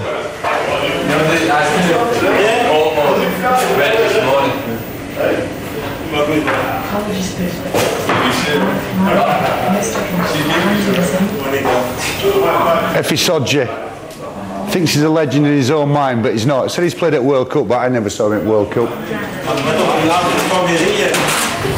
Come here. No public. Oh, he's going to top on Andy Booth, what we see with no top on, because he's got a boy's body trapped in a man's figure. Come through, I'll introduce you. I don't know who's in here now. Lee Martin, our physio, but he's more interested in golf. Tony Carr's, he has a Munchausen's disease. He likes to go to hospitals and taking tablets. Clarkey used to play for us about 15 games, but 15 quality games, Clarkey? It's easy playing 15, isn't it? Trigger was our goalkeeper, got injured at Accrington. Didn't think he fancied playing the rest of the season, really. And Dennis Schofield scored the penalty. Top man. And the Boothie. Can we have a look at Andrew Booth's body? Look at that. Rippling. Not bad setup work. Yeah, 35-year-old. Not bad, that, Boothie. Not bad. Who else has just come in there? And here he is. The new George Best of Huddersfield. Makaleski. Thinks he's a legend already, don't you, Maka?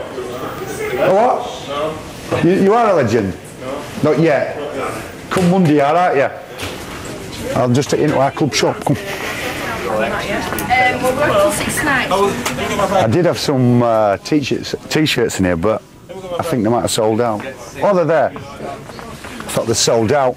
We've got 3,000 of these. 3,000 of these. And we've got 2,900 left. Only joking. I'll introduce you over here. Come over. And this is all our merchandise that we're selling, all the flags and... That one. This is my son Oliver, works in the club shop. Big town man.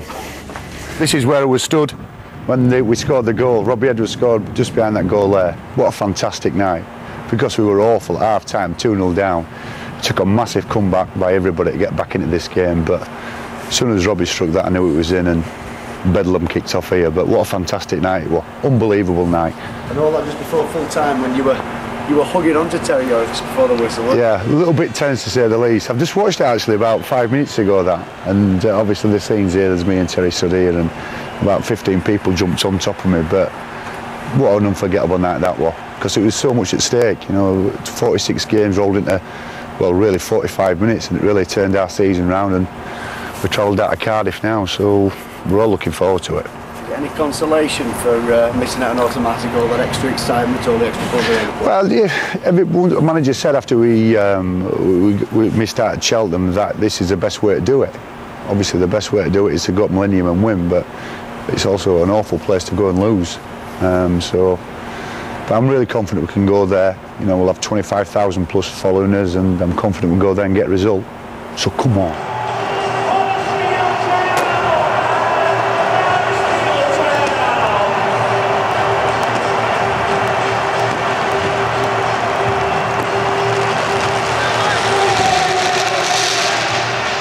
It's the very last game of an arduous, gruelling English League campaign, but for the two towns, it's one last chance to crown the season in gold. Stand by for tears in Cardiff's magnificent Millennium Stadium as Huddersfield Town play Mansfield Town.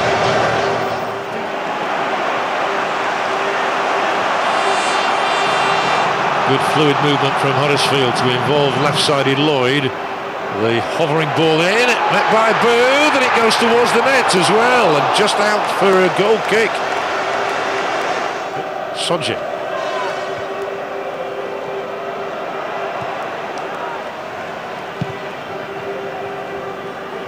There's a line of Huddersfield players in here, including Pavel Abbott, and the best save of the game so far from Pilkington.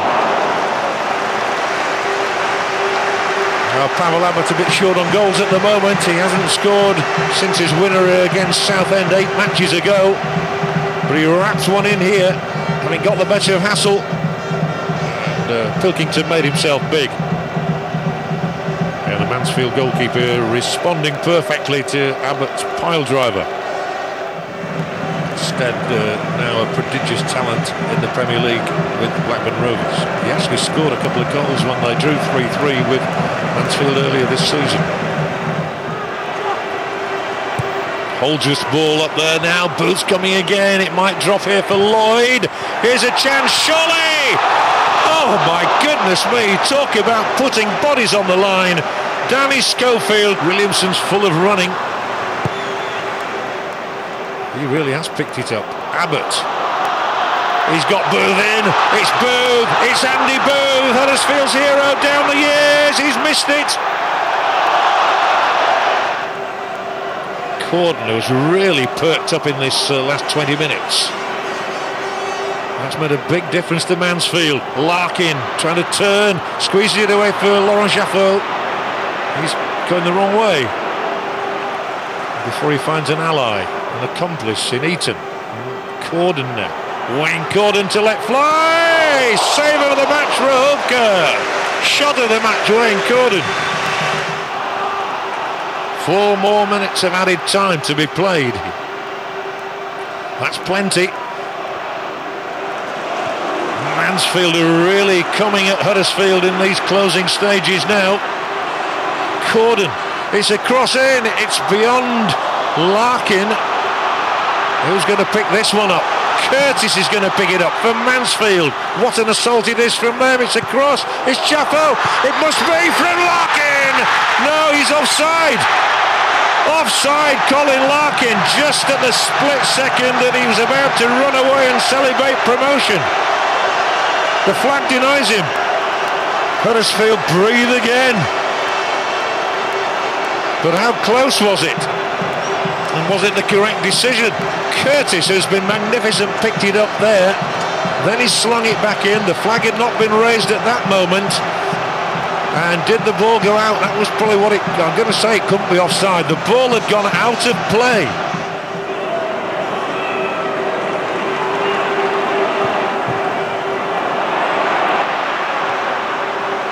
Space for Lloyd to try and exploit down the left.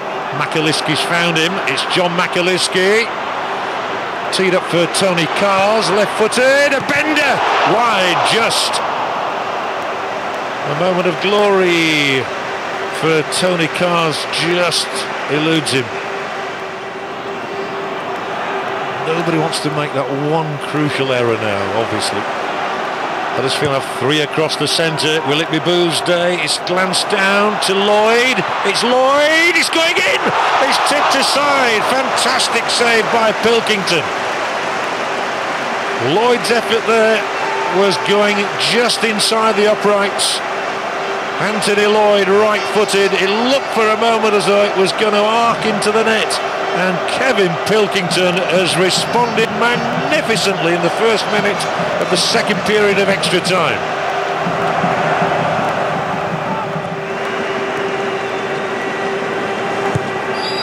It will be penalty kicks to decide whether Huddersfield or Mansfield go up to Division 2.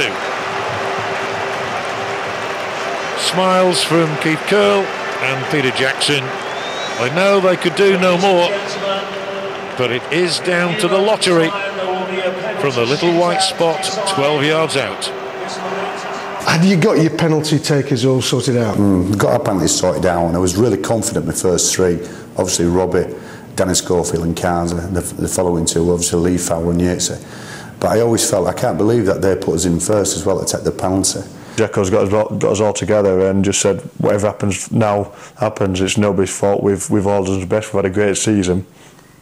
Just go out and do it.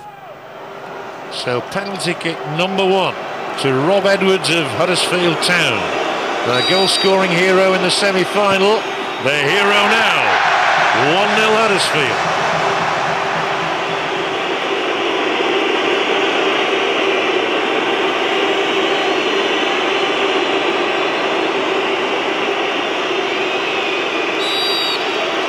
Wayne Corden right-footed against Rohovka, and Rohovka saves. We take penalties all the time in training. We have shooting practices and little games. And he'd done his own work. I mean, Gafford had a word of him, and they took most of their penalties to that side. So Paul just said in his own mind, if I dive there every time, I'm going to make at least 1 save, and that could be the save that wins it. And luckily it was. This to make it 2-0 Huddersfield. And 2-0 it is. When I'm walking up, I'm just tending to pick the spot where I'm going to hit it and then just put it there, really. I'm one of those, if you change your mind while you're running up, you're more liable to miss it, so just tend to pick the spot and put it there. You smacked it hard? Yeah, just tend to hit it hard, just hopefully the keeper would go the wrong way, but if he does go the right way, it's still got a chance of sneaking in. And now they entrust the second kick to Liam Lawrence, the man who's equalled the league record for penalties in a season this year with 12. He has missed one. Lawrence doesn't usually miss. It's going to be a long run-up from the top scorer of Mansfield Town, and he's not... Oh, he has missed! Oh dear, that's dreadful. What a moment for Liam Lawrence to choose his worst spot kick of the season. He tried to be clever. Look at the look on Keith Curle's face. He cannot believe that his talisman, Liam Lawrence, has tried to be over clever with this one, and it's clipped the crossbar and it has stayed out, and it is still 2-0 Huddersfield. This to make it 3-0, and Huddersfield will be almost there if he scores. He is left-footed, Cars. This to give Huddersfield a huge advantage. It's 3-0. They are roaring away to my left. They are miserable away to my right. It means that every single kick from Mansfield now has to go in. What a moment of responsibility to fall on the shoulders of Mackenzie. He scored against Northampton in the semi-finals. It's Mackenzie against Rahubka. He scores. 3-1. Lee Fowler, who's never scored a goal for Huddersfield since his move from Coventry City, can seal their passage into the division higher. I didn't really realise, even when my penalty came up, until Steve Yates said, if you score this, Lee, then we've won. And then I realised as I walked down, I wish he wouldn't have said that, but that's when I first realised. Pilkington, the captain, and Mansfield composed. Is this the moment for Lee Fowler? It is. Take your place in Division 2, Huddersfield Town. Joy for Jacko. Despair for Keith Curle and co. It's all blue and white here in Cardiff. And the side that finished fourth and was distraught at not making it automatically made it now. Once they pushed that ball in, the net buzzed. I'll never forget, because people forget we've played 46 games to get one penalty kick. One penalty kick will decide what our division will be in, and as soon as it rolled in, we've seen the scenes on television. The day I'll never forget, my players will never forget, and the thousands who travelled down will never forget. They now put a show on, really, because I see all the fireworks and the music and everything going off. It makes it a bit special.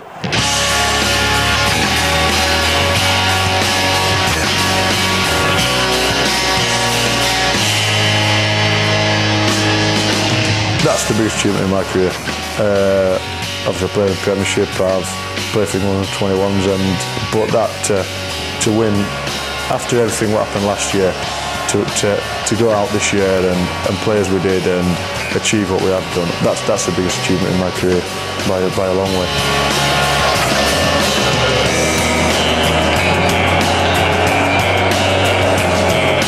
I think as soon as Lee's hit his penalty, I think after that it's just relief more than anything. And then, like you said, when we walk around with the trophy at the end, that was just unbelievable. I think for players it was great, but I think for the fans, for what they've been through, it was even better.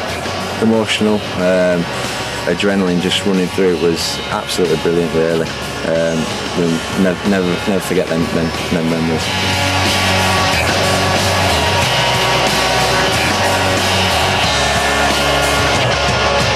I've moved on now, and I'll struggle if I get to a friend at a club in Huddersfield in my career. They're fantastic people here. All the coaching staff, all the people in the office, they all work so hard, and the whole club's been turned around. It's about time as well. That shows what sort of kid he is when you saw him on the pitch at the end down at Cardiff, jumping on everybody, and he felt a part of it still. And he's explained for Blackburn Rovers.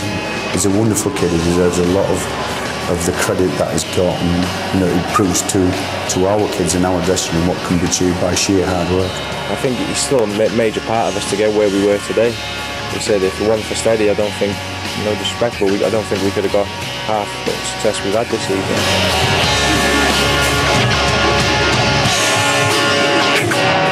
I always said right at the start of the season we're the perfect partnership, and Terry says that as well. I've got a lot of faith in Terry Oath. We trust each other with everything we say, and it's important when you're in a position as manager that you have an assistant you can trust. I trust Terry with my life. He's my best friend, and straight as we come back it was like we've never been apart from each other. He's enjoyed it, and when someone says to you just before we go to Cardiff, if we win this competition, it'll be one of the highlights in the career. He's managed his country, he's lifted European championships, he's lifted league championships. For someone to say that, it proves how much this club means to Terry Oath.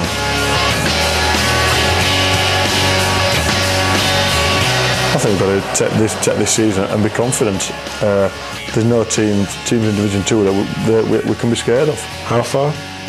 We can go all the way.